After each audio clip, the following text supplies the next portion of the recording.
still nonstop. It still takes a toll. So I think that speaks to some of the retention issues. So the software solution we're bringing tonight is not to replace dispatchers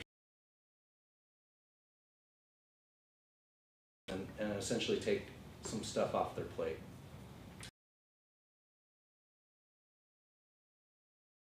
It will allow our non-emergency type calls that come in, which are by the thousands, which aren't actual emergencies, but it's somebody calling for a general question, somebody has a need, but it's not an emergency need. And so with this solution, when those type of calls come in by the thousands, we now can use this solution to now filter that and through this software process those calls, get the citizen the information they need, but allows the dispatchers to be available for those types of calls I just talked about.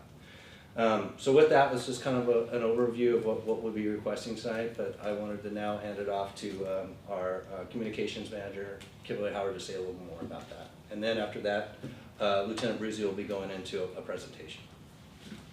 Well, thank you. I appreciate the introduction, and this is my first time meeting everyone and seeing everyone, so thank you.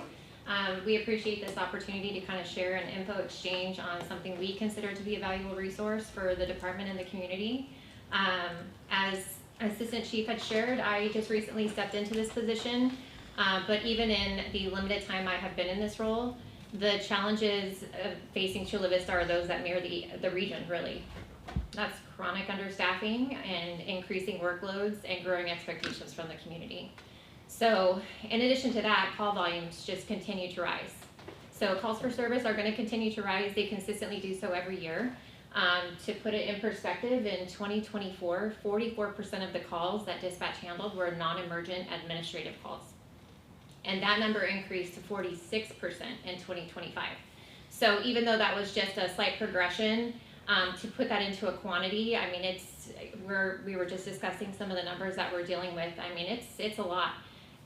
So as a result, our dispatchers are going from call to call to call there's very little recovery time in between those phone calls, and that leads to chronic burnout between our staff, but then also increased wait times for the public. And I have to tell you, just from my perspective, it is so hard when you're sitting on a phone call and the calls are just stacking up, because you know that all of those citizens, all of those callers, they deserve to get a timely response. We want to help them. We just don't have the means to keep up with the quantity of calls that are coming in. So these realities essentially are forcing agencies to kind of find resources and think outside the box to basically counter these challenges. And so one of those resources that has been identified is Prepared by Axon, which is what Lieutenant Bruzzi is going to go into more detail about tonight. But essentially, it's not here to take or replace dispatch. It's like an extension of our team.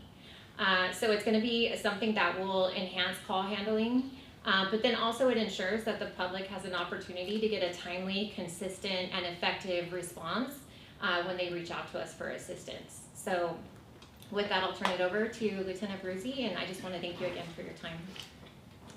Good evening. Thank you guys so much for being here. I've served on a commission, and I know how much it takes out of your private life to be able to be with your family and whatnot. So thank you very much for being here. I'm a 25-year veteran of law enforcement.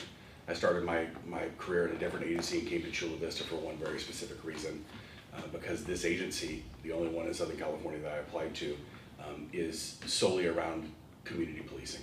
That's their charge, that's our mission statement. It's in every fiber and every fingerprint you see from our officers is community policing. We're cutting edge. Technology is on the forefront to make our people better, to make them sharper, to make them faster, to make them more efficient. And this is no different. This is exactly what these two have already said about not replacing dispatch, but simply making them better, making them more efficient. And so for that reason, that's why we're here today. We want to talk about some progressive technology that is being used out there. So we're definitely not going to be the first. We're not going to be trailblazing into this area, but it's definitely something needed. When I started up in dispatch as a brand new lieutenant, I was up there for about 20 months on what was supposed to be a really short-term assignment, and I learned so much about what was going on up there. I'm not going to retread what Kim and the AC have already said, but I will tell you simply put that we are burning our people out. And it's not we as in the city, it's not we as in the community, but just the level of calls that they're always taking. To get a translator on the line, it can take upwards of 7 minutes to identify the language and get a translator on the line. This technology is going to assist with that. There's just so much typing to be done that there's requirements to be able to type a minimum of 40 words per minute and also continue to talk to the person that's screaming on the other end of the phone. Can you imagine what that's like, trying to get all of the pertinent information into the call and then sent off to the next dispatcher who reads it for the first time and broadcasts it over the radio to the men and women that are responding to these calls.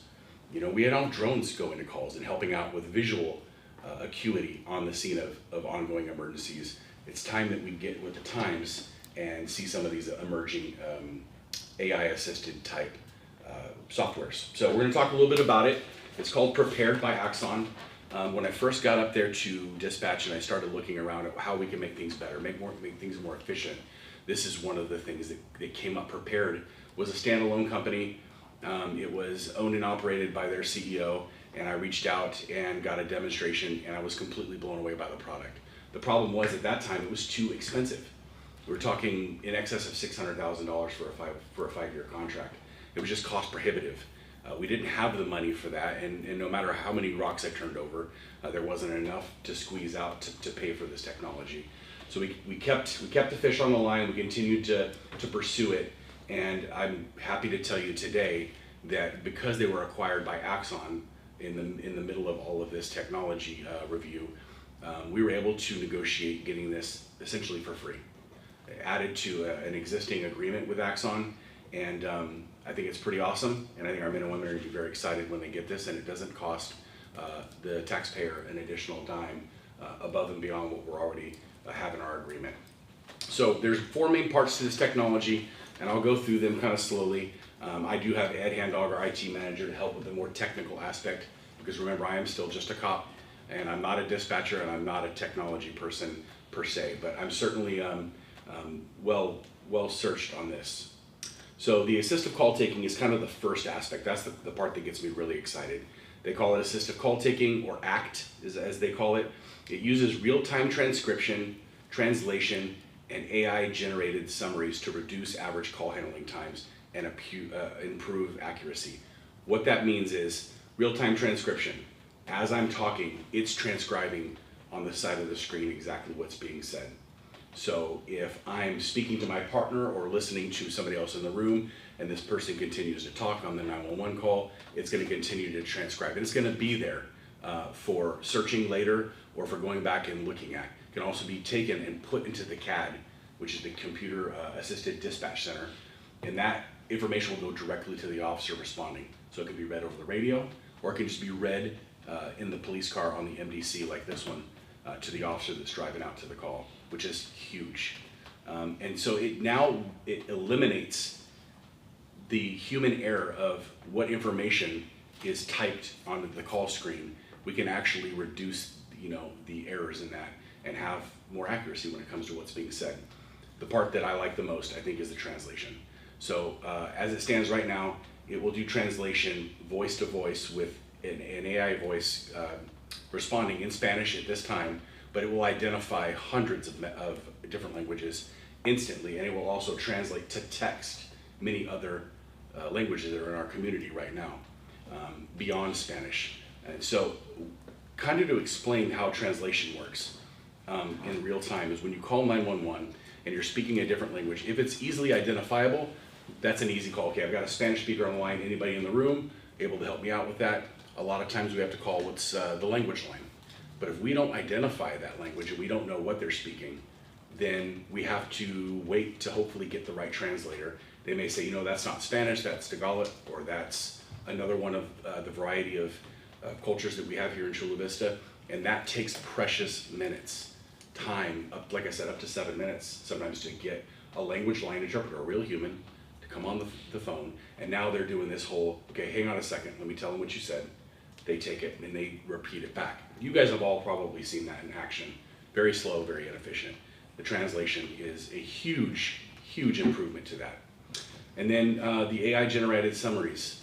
The reason that this is important is because I've already been talking now for 3 or 4 minutes, and I've probably said, 2 or 3, maybe 30 seconds worth of good stuff.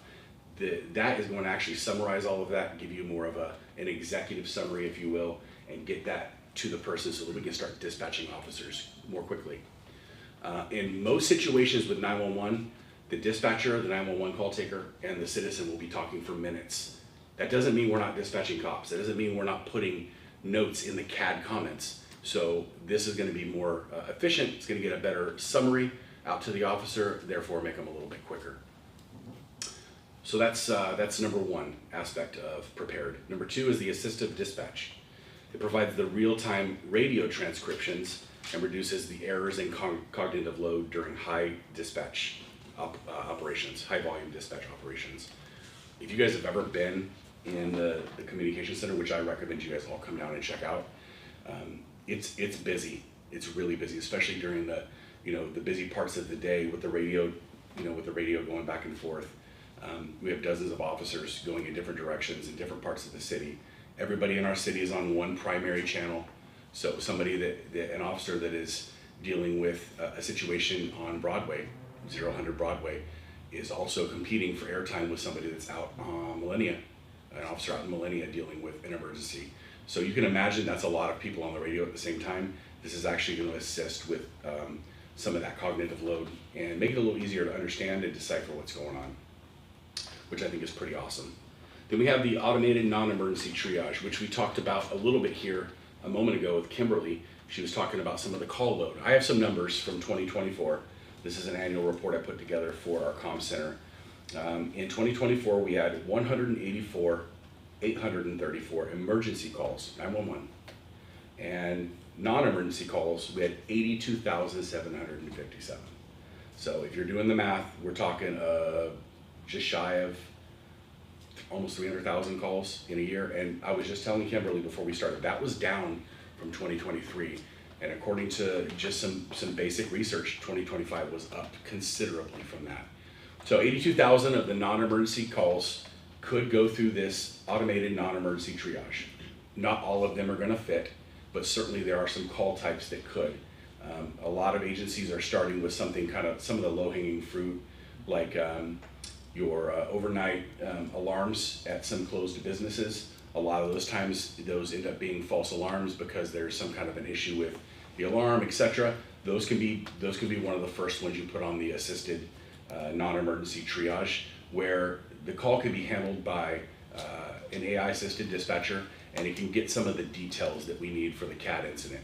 Still dispatching officers, still gathering all of their information, but putting it in a much more timely manner without a dispatcher actually having to take that information, freeing them up for the 911 calls.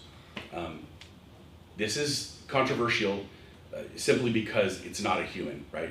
You're getting a non-human that answers the phone, but there's quick and easy outs. I don't know all of them, but I know that if they ever say the word gun or any other emergency word, it immediately trips over to a dispatcher and a live human being will take over and be given the information that was already said on that call, because it was transcribed, it was translated, and it was summarized for them already.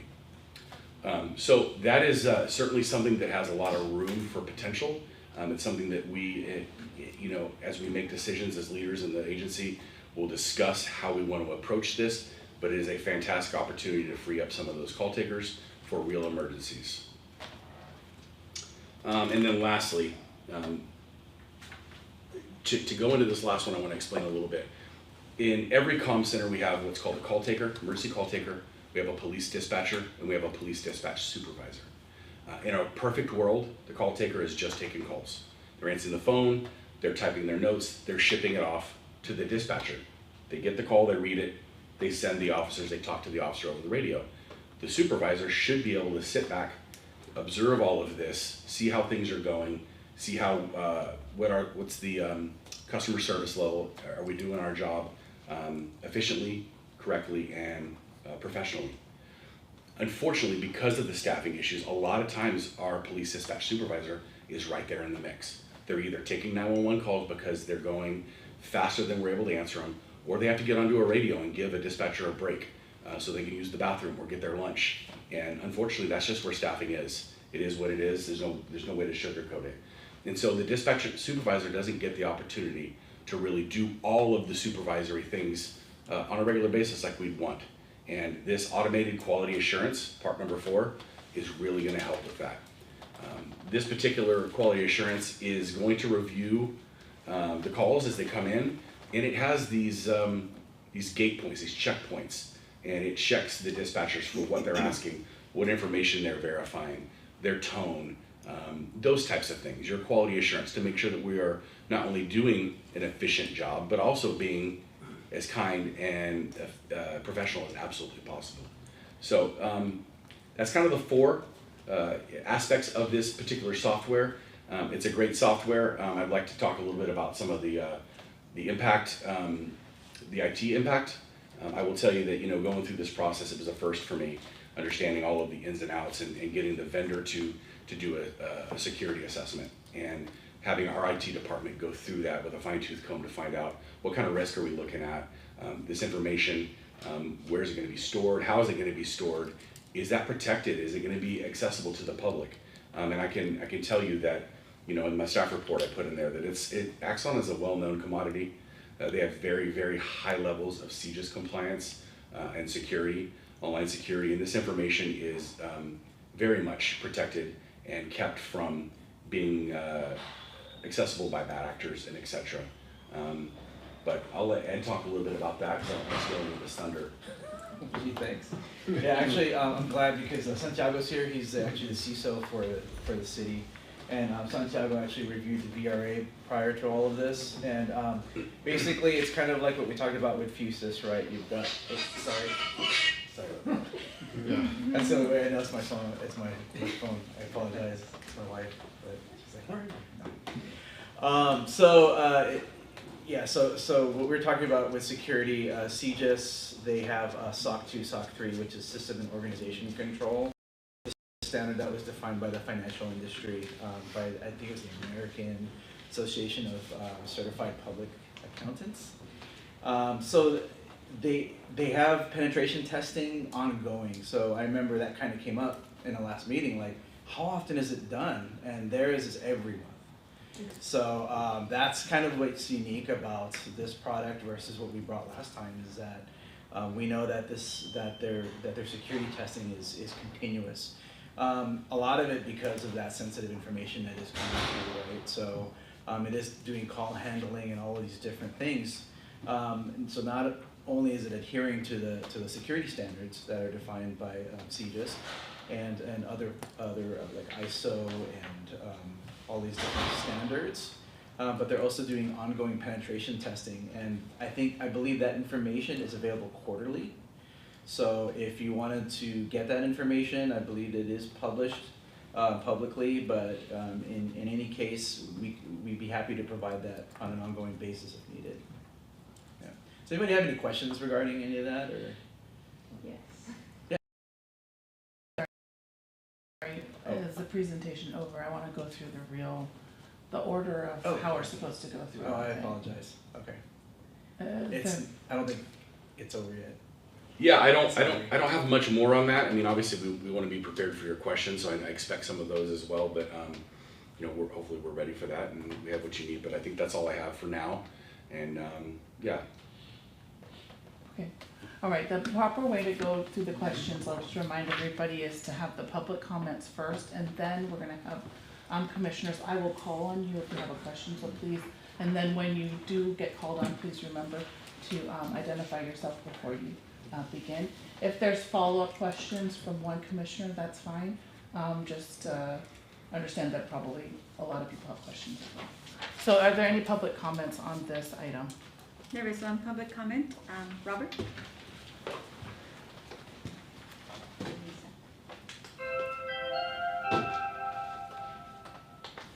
That's the sound of the public.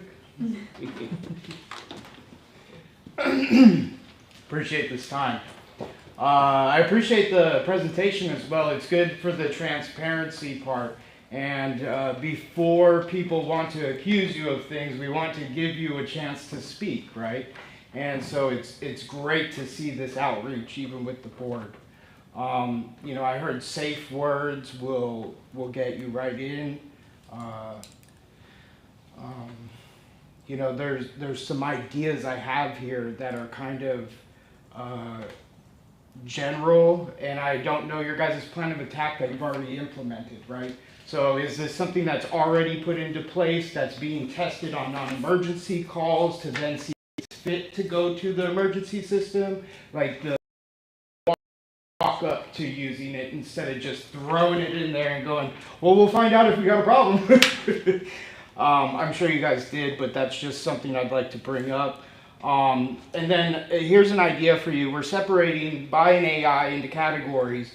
And so what is to prevent someone, if there is an interruption or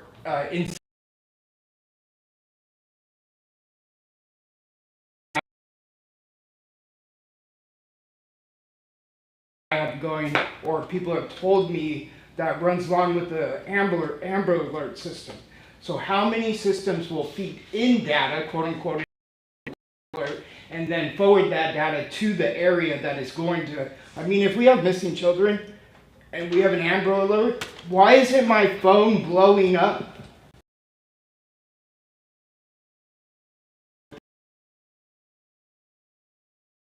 That data. But in the same aspect, if it's captured, well then traffickers from finding those people and trafficking them and keeping you out of the loop of it because they know exactly where you are. So the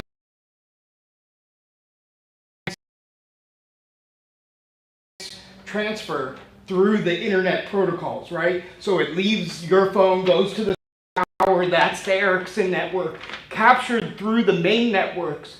They even tell you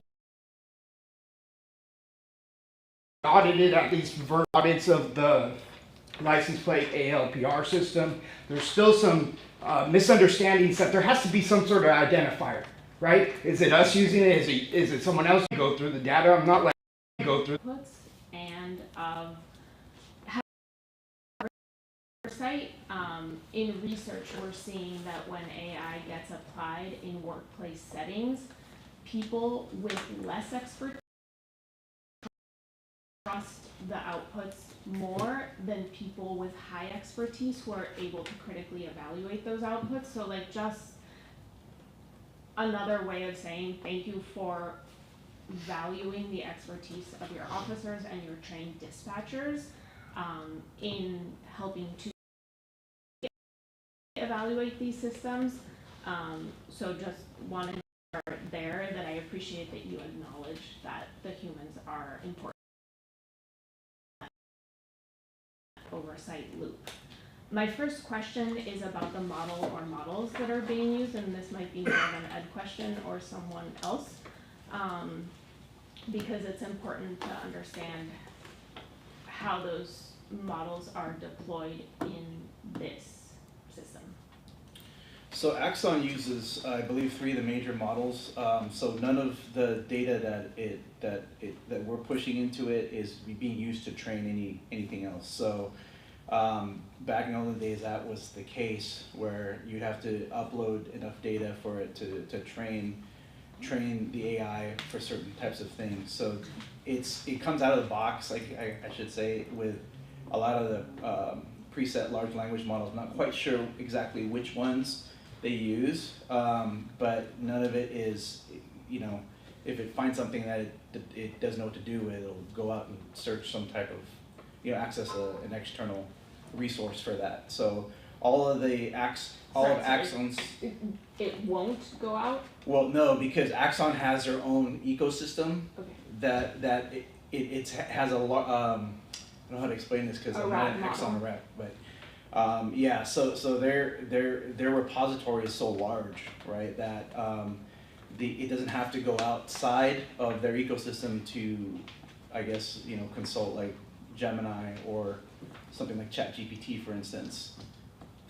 Yeah, I'm just trying to understand. So I'm doing a lot of work with AI systems right now, and models, data sets, and benchmarks. And so I'm trying to understand how the container works. So that would be helpful to get more information on the container itself, as well as the specific models that are being implemented, and what benchmarks are being used to test those models, because we all know that those are changing every day, and those new models might introduce risks that need to be mitigated. Right. So mostly just what models are being used, what type of benchmarking is being done in order to identify the models that are being used, and how it's being contained. Copy that. So how does how do the container work, specific models being implemented, and the benchmarking is what? Yeah, I'm that would be interested. helpful information. Okay. Yeah, thank you. My second question is around the assistive call taking. I can see why you're so excited about it. There were a couple numbers that you gave us. You gave us the emergency numbers as well as non-emergency. Those are non-emergency going to 911, calls going to 911 that are actually not emergency,